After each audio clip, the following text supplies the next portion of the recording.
내가 주님을 보았어요 라는 말씀으로 함께 은혜를 나누고자 합니다. 요한복음 20장 1절에서 그리고 오늘 본문 말씀까지의 내용은 예수님의 빈 무덤에 대한 그러한 장면을 기록하고 있는 부분입니다. 19절에 보면 그날 곧 주간의 첫날 저녁에 제자들은 유대 사람들이 무서워서 문을 모두 닫아 걸고 있었다. 그때 예수께서 와서 그들 가운데로 들어서서 너에게 평화가 있기를 하고 인사말을 하셨다. 아멘. 이렇게 기록되어 있습니다. 그러니까 주님께서 정말 비참하고 무기력하게 십자가에 매달리시고 죽으신 다음에 처음 부활하시자마자 그들 제자들에게 찾아오셔서 평화를 빌어주셨다고 기록되어 있습니다. 이 말씀을 통해서 우리는 부활 신앙을 갖게 되는 첫 시작에 이렇게 고백해야 될 줄로 믿습니다. 함께 고백해 볼까요? 예수님은 우리를 찾아오십니다. 시작. 그리고 서로에게 고백해 봅시다. 예수님은 당신을 찾아오십니다. 시작. 아멘. 예수님은 우리를 찾아오십니다. 어떤 자리를 찾아오십니까? 죽음의 자리에 찾아오십니다. 또 실패한 자리에 찾아오십니다. 부끄러운 자리에 찾아오시고 절망하는 현장에 찾아오시고 고통하는 그 자리에 주님은 우리를 찾아오십니다. 주님은 자신을 사랑하는 자들 곧 제자들에게 우선적으로 직접 찾아오십니다. 제자들을 만나기 전에 또 다른 사람이 있었는데요. 오늘의 본문 말씀 전에 기록된 11절에서 18절에 보면 예수님의 절망을 위해서 눈물 흘리던 그 여인 막달라 마리아가 나오게 됩니다. 예수님의 십자가 고난을 지켜보고 십자가의 죽음에까지 모든 애통함이 예수님의 시신조차 수습하지 못하고 그 빈 무덤에 절망하는 마리아에게 주님은 여전히 또 찾아오십니다.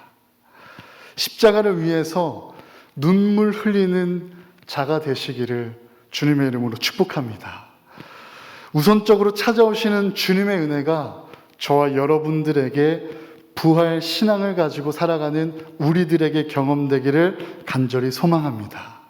예수님께서 직접 찾아오셔서 예수님은 우리에게 당신의 뜻, 곧 하늘의 뜻을 알려주십니다. 울고 있는 마리아에게 내 아버지 곧 너희 아버지, 내 하나님 곧 너희 하나님께로 돌아갈 것이다 라는 말씀과 같이 하늘의 뜻과 부활하신 예수님께서 승천에 대한 여정을 친히 이 막달라 마리아에게 제일 첫 번째로 알려주셨어요. 어찌할 바를 모른 채 어디로 가야 할지 모르며 울고 있는 마리아의 눈물을 주님께서 보시고 들으셨습니다. 16절 마리아야, 그 다음 17절 예수께서 마리아에게 말씀하십니다. 내게 손을 대지 말아라. 내가 아직 아버지께로 올라가지 않았다. 이제 내 형제들에게로 가서 이르기를 내가 나의 아버지 곧 너희의 아버지 나의 하나님 곧 너희의 하나님께로 올라간다고 말하여라. 아멘. 손을 대지 말라고 하시면서 아버지께로 올라갈 계획을 말씀해 주십니다. 우리가 손을 대지 말라고 하셨던 주님의 말씀을 한번 주목하기 원합니다. 손을 대면서 인지할 수 있는 그런 육적인 관계, 보이는 관계에서 이제는 영적인 관계, 보이지 않음 속에서 살아계심을 경험하는 그런 영적인 관계로 변화되었음을 우리는 이 구절 예수님의 말씀에서 알 수 있게 됩니다. 요한복음 14장 19절에서 20절 말씀입니다. 오늘 오전 말씀이기도 했던 부분 중에 19절부터 20절 말씀입니다. 조금 있으면 세상이 나를 보지 못할 것이다. 그러나 너희는 나를 보게 될 것이다. 그것은 내가 살아있고 너희도 살아있을 것이기 때문이다. 그날에 너희는 내가 내 아버지 안에 있고 너희가 내 안에 있으며 또 내가 너희 안에 있음을 알게 될 것이다. 아멘. 세상에 알지 못하는 주님의 뜻을 막달라 마리아는 알게 되었습니다. 빈 무덤에서 주님을 사랑하는 그 눈물로 드렸던 기도를 통하여 찾아오신 주님께서 당신의 뜻을 가르쳐 주셨기 때문입니다. 사랑하는 좋은교회 성도 여러분, 우리도 세상이 알지 못하는 주님의 뜻을 알길 간절히 소망합니다. 그리고 그 주님의 선하신 뜻에 참여하는 자가 되시기를 주님의 이름으로 축복합니다. 주님의 뜻을 알고 그 뜻에 참여하는 자는요, 그 누구나가 변화를 겪게 되는데, 그 변화는 나의 뜻에서 주님의 뜻으로 변화하는 거듭남의 변화일 줄로 믿습니다. 내가 좋아하는 것에서 주님이 좋아하시는 것을 함께 좋아하게 되고, 내가 사랑하는 것에서 주님이 사랑하시는 것을 함께 사랑하는 자가 되는 그런 변화가 우리의 예배 가운데, 우리의 기도 가운데, 우리의 찬양 가운데 임하기를 간절히 소망합니다. 저희 아버지가 저에게, 그리고 제가 신앙생활할 때 늘 입에 달고 외우게 했던 그런 말이 있는데요. 한번 우리 따라서 좀 고백해 봤으면 좋겠습니다. 생각이 바뀌면 표정이 바뀌고, 표정이 바뀌면 행동이 바뀌고, 행동이 바뀌면 인생이 바뀝니다. 믿으십니까?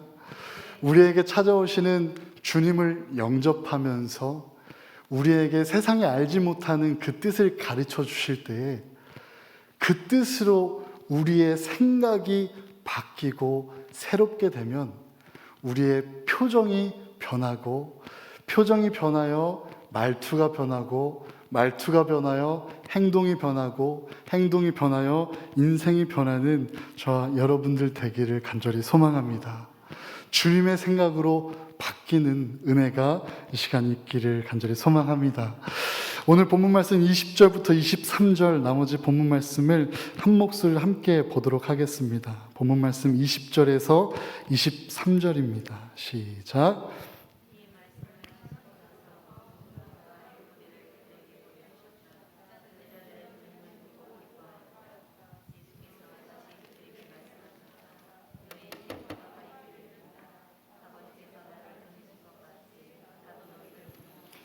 이렇게 말씀하신 다음에 그들에게 숨을 불어넣으시고 말씀하셨다. 성령을 받아라.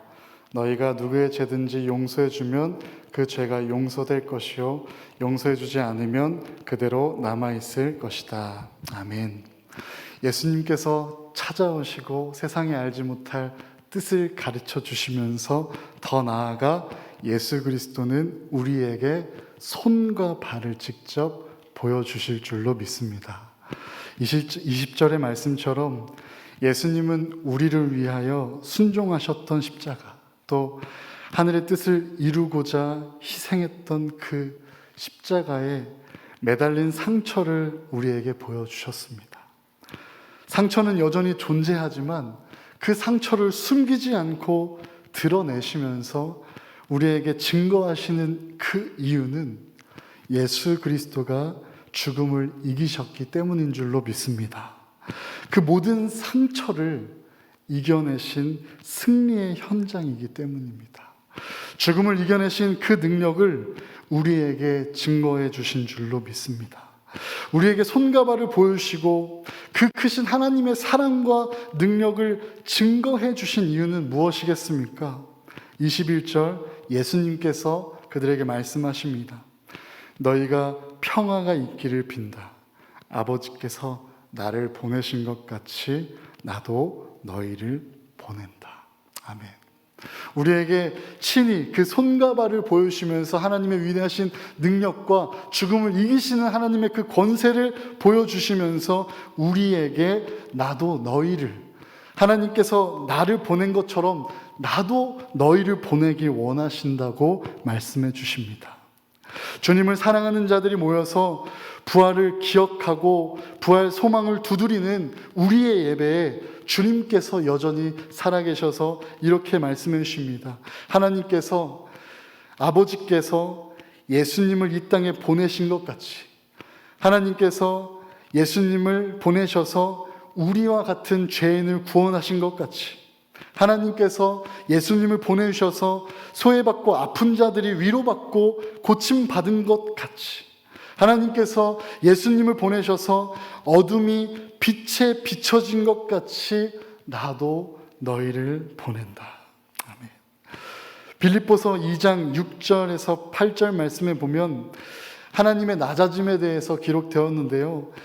예수 그리스도의 위치는 6절 하나님과 동등됨, 하나님의 모습을 지니며 하나님과 동등함을 당연하게 여기지 않고 오히려 자기를 비워서 종의 모습을 취하시고 사람과 같이 되셨다고 기록되어 있습니다. 그는 사람의 모양으로 나타나서 자기를 낮추시고 죽기까지 순종하셨으니 곧 십자가에 죽기까지 하셨다 기록되었습니다. 주님이 우리에게 원하시는 모습은요, 주님이 우리에게 보내시는 그 자리는요, 예수님과 같이 낮아지는 자리일 줄로 믿습니다. 죽기까지 순종하는 자리로 보내시기를 주님은 원하시는 줄로 믿습니다. 십자가에 죽기까지 우리를 보내시는 주님의 음성을 듣기를 간절히 소망합니다. 그래서 우리는 예수님처럼 나아가야 됩니다. 죄인을 구원하는 현장으로 나아가야 되고 예수님처럼 어둠을 향해 밝히러 나아가야 하고 예수님처럼 소외받고 병든 자들에게 나아가야 되고 예수님처럼 아버지의 뜻을 이 땅에 이루기 위하여 순종하도록 나아가야 합니다. 우리도 예수님처럼 철저하게 기도해야 됩니다. 우리도 예수님처럼 세상을 구원하기 위해서 사랑해야 될 줄로 믿습니다. 보냄받은 우리는 예수님의 말씀처럼 예수님처럼 사랑해야 되는 소명을 얻은 줄로 믿습니다. 이 사랑은요, 세상의 사랑처럼 칭찬받기에 합당한 것을 칭찬하고 사랑받기에 합당한 것을 사랑하는 사랑이 아니고 사랑받지 못하는 사람까지도 사랑해내는 사랑일 줄로 믿습니다. 세상에 알지 못하는 사랑일 줄로 믿습니다. 그 사랑은 특별한 용서를 낳게 되는데요, 예수님께서 말씀하셨던 것처럼 너희가 누구의 죄든지 용서해 주면 그 죄가 용서될 것이고 또 용서해 주지 않으면 그대로 남아있을 것이라고 말씀해 주셨죠. 그러니까 예수님처럼 우리가 나아가야 할 그곳에서 예수님이 보여주신 그 놀라운 사랑으로, 초월적인 사랑으로, 사랑받지 못할 이들을 사랑해가는 사랑으로 서로를 용서하기를 주님은 원하실 줄로 믿습니다. 우리가 그 용서에 참여하기를 간절히 소망합니다.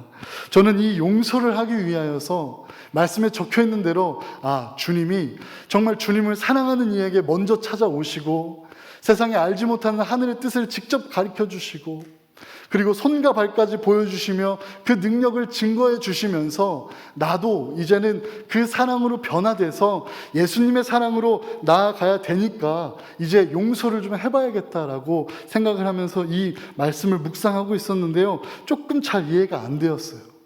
만약 우리가 용서를 했는데 죄를 뉘우치지 않는다면 그 죄는 결국 용서를 받은 것입니까? 그 죄가 없어지는 것입니까? 죄를 다시 짓게 되면요, 어떡합니까? 또 용서를 해줘도 전혀 고마워하지 않고 다시 그 죄를 반복하게 되면 어떻게 합니까? 라는 그런 질문이 이 말씀 앞에서 잘 이해가 되지 않았습니다. 그런데 기도하고 묵상하면서 주님께 용서받은 나를 대입하니까 완벽하게 이해가 되더라고요. 예수님이 구원해 주신 우리들의 영혼, 주님께 감사한 마음 때문에 죄를 반복하지 않습니까?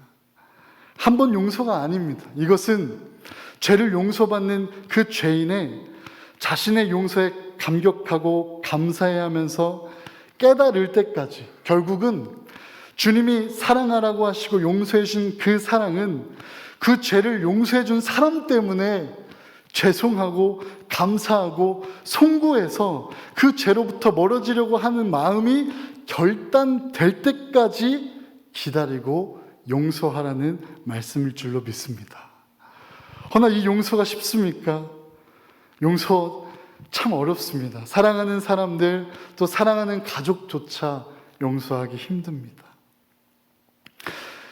사랑하는 사람도 가족도 용서하지 못해서 때로는 이혼의 모습으로 또 고소하고 또 살인과 폭력, 미워하는 그러한 모습들이 우리의 인간들의 삶에서 생기는 것을 우리가 알 수 있습니다.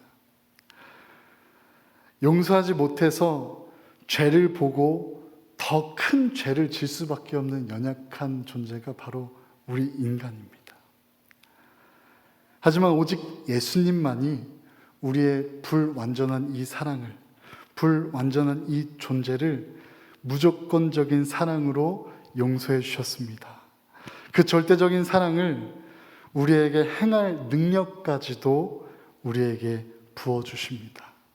용서받은 감격을 가진 그 제자들에게 직접 말씀하시고 가르쳐 주시고 바람을 부시면서 말씀하십니다. 우리 22절 함께 읽어볼까요? 22절 말씀입니다. 시작. 이렇게 말씀하신 다음에 그들에게 숨을 불어넣으시고 말씀하셨다. 성령을 받아라. 아멘. 성령 충만함을 이뤄내라. 성령 충만함을 구해라. 성령 충만함을 훈련해라가 아닌 숨을 내쉬면서 직접 성령을 부어주시며 말씀해 주십니다. 성령을 받아라. 성령은 하나님의 선물과도 같은 능력입니다. 믿으십니까? 성령은 하나님께서 직접 주시는 능력이기 때문에 우리는 받기만 하면 되는 것입니다. 저는 오늘 이 말씀을 조금 묵상하면서 사도행전 1장 1절에서 8절의 본문에서도 아주 비슷한 장면과 원리가 나오는 것을 목격하게 되었습니다. 사도행전 1장 1절에서 8절 말씀을 보시면 예수님께서 고난을 받으신 뒤에 부활하신 다음 살아계심을 여러 가지 증거로 드러내셨는데 40일 동안 여러 차례 나타나시고 하나님의 나라에 관한 일들을 말씀하셨습니다. 4절 예수님께서 사도들과 함께 잡수실 때 그들에게 이렇게 말씀하십니다. 너희는 예루살렘을 떠나지 말고 내게서 들은 아버지의 약속을 기다려라. 본래 예루살렘은 하나님의 거룩한 도성으로서 하나님이 준비하신 평화의 성전이란 뜻으로 유대인들에게는 평안하고 따뜻한 어머니의 품과 같은 곳입니다. 그러나 당시 예루살렘은 정치, 도덕, 윤리 모든 것이 부패되어 있었습니다. 예배드리고 기도해야 할 집에서 장사꾼들과 매매하는 자들로 가득했고 성전 안에서는 뇌물 공세, 매매, 착취 등으로 강도의 구렬이 되어버렸습니다.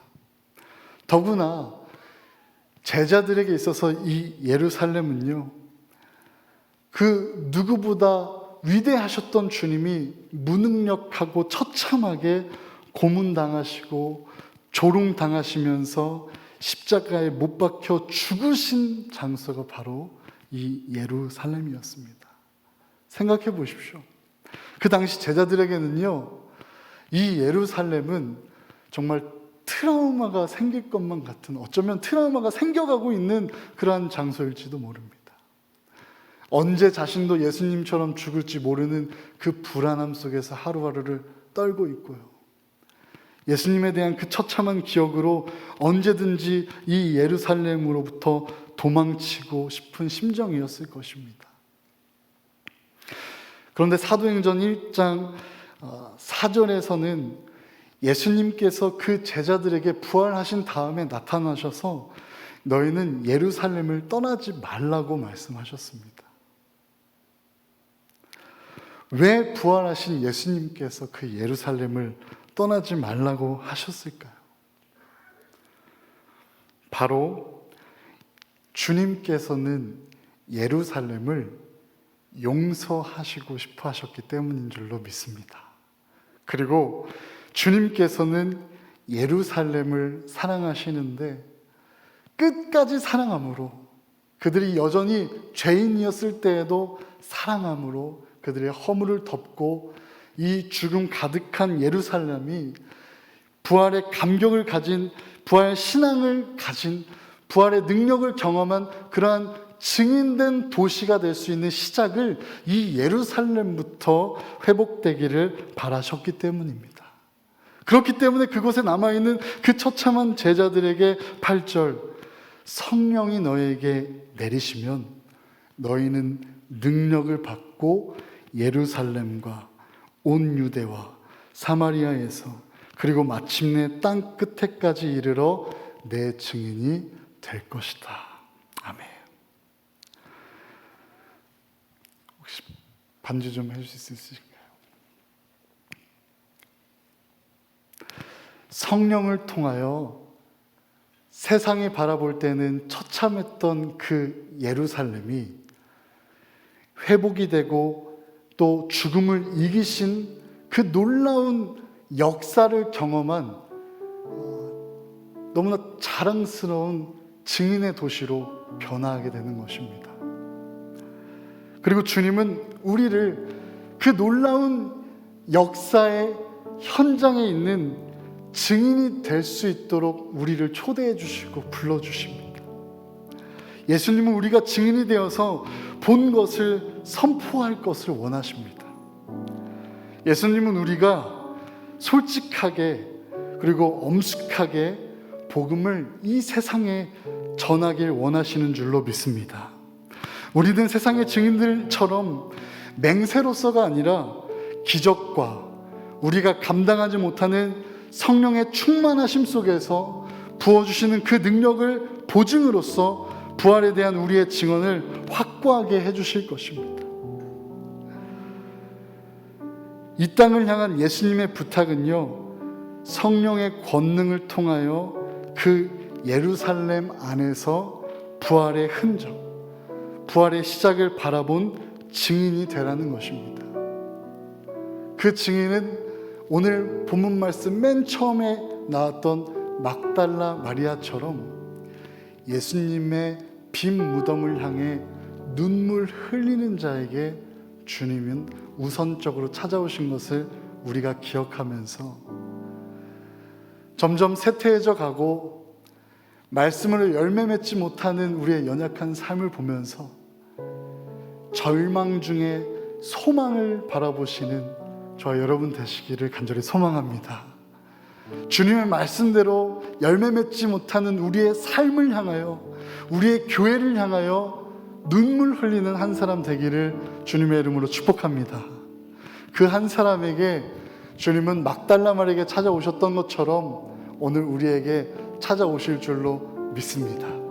하늘의 뜻을 알려주시고 그리고 손과 발을 직접 보여주시며 성령의 충만함을 허락하셔서 하나님의 계획에 참여하는 증인이 되시기를 원하시는 줄로 믿습니다. 바라옵기는 주님을 사랑하는 막달라 마리아와 같이 주님을 사랑하는 우리 좋은 교회가 되기를 소망합니다. 그리고 주님을 사랑하는 마음으로 눈물 흘리는 좋은 교회가 되기를 소망합니다.